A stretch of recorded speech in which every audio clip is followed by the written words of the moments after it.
وہ جو اللہ کے لیے کسی کو صحیح گائیڈ کرے اور اس میں نیت اس کی خالص ہو, سب سے بڑا فائدہ کیا ہوتا ہے؟ لوگ اس کے ساتھ ہونا ہو, اللہ اس کے ساتھ ہو جاتا ہے. بس اللہ ہو گیا تو پھر تو کوئی ٹینشن ہے ہی نہیں. ہمارے نبی نے جب دعوت دی ہے تو پوری قوم آپ کے خلاف تھی مگر اللہ آپ کے ساتھ تھا, اور آپ کی دعوت میں اتنا اخلاص کہ جو کام آپ کہہ رہے ہیں نا پہلے اس پہ خود عمل کر رہے ہیں. آپ صلی اللہ علیہ وسلم پہ قرآن کی آیتیں نازل ہوئیں کہ یتیموں کی کفالت کریں. یتیم کتنا زیادہ, اما الیتیم فلا تقہر, اے نبی آپ بھی یتیم تھے, اللہ نے آپ کی کفالت کا انتظام کیا, لہذا آپ نے یتیم کو دھتکارنا نہیں ہے. کتنی غربت نبی صلی اللہ علیہ وسلم کے گھر میں کہ 40 دن چولہا نہیں جل رہا, اور ایک بیوہ سے نکاح کر رہے ہیں, اس کے 2 یتیم بچوں کو بھی پال رہے ہیں. عجیب بات ہے یا نہیں؟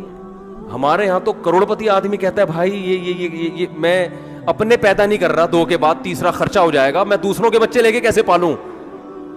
بہت مشکل ہے.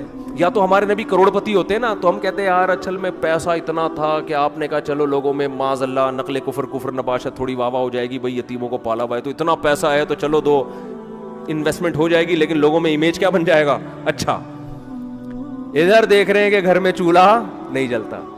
اور حضرت ام سلمہ کو نکاح کا پیغام بھیجا, انہوں نے کہا کہ یا رسول اللہ میری تو عمر بھی زیادہ ہے اور میرے تو یتیم بچے بھی ہیں, ان کا کیا ہوگا, میں کیسے چھوڑ کر آؤں؟ تو آپ نے فرمایا انا اسن منک, میری عمر تم سے بھی زیادہ ہے, اور دوسرا یہ جو تمہارے یتیم بچے ہیں اللہ و الی رسول, یہ بھی اللہ رسول کی طرف, اور باقاعدہ پراپر پالا ہے آپ صلی اللہ علیہ وسلم. حضرت ام سلمہ کے بیٹے کہتے ہیں کہ میں نبی کی گود میں تھا, نبی کی کسٹڈی میں تھا, اور آپ صلی اللہ علیہ وسلم مجھے کھانے کے آداب سکھا رہے تھے.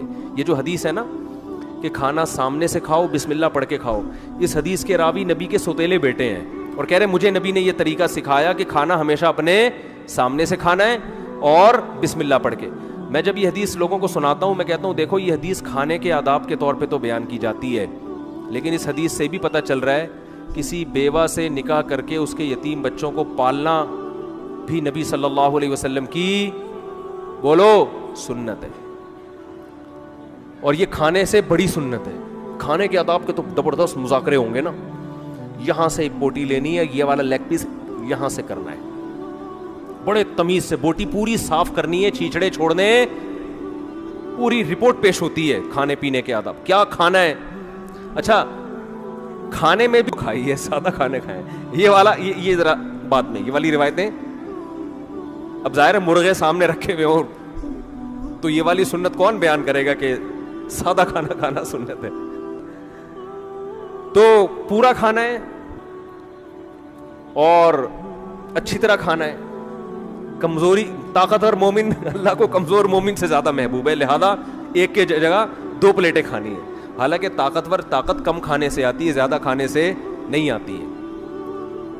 طاقت جو آتی ہے نا وہ بہت تھوڑا کھانا ہے, اچھا کھاؤ تھوڑا سا کھاؤ, 2-4 کھجوریں بھی بہت ہوتی ہیں انسان کے لیے. دیکھو رمضان میں 2 پکوڑے پیٹ میں جاتے ہیں کیسا ہے, تو سیدھا ہو کے انسان نماز پڑھنے آتے کہ نہیں آتے, یہ جو ہم صبح شام پھوڑ رہے ہیں. اور کھانے کی سنتوں کو تو بہت فوکس کیا ہوا ہے, اور کھانے کے بعد میٹھا سنت, حالانکہ میٹھا کوئی سنت نہیں ہے کھانے کے بعد تو, لیکن یہ بھی تو سنت ہے نا نبی کی, بیوہ سا اس کے یتیم بچوں کو بولو پالنا.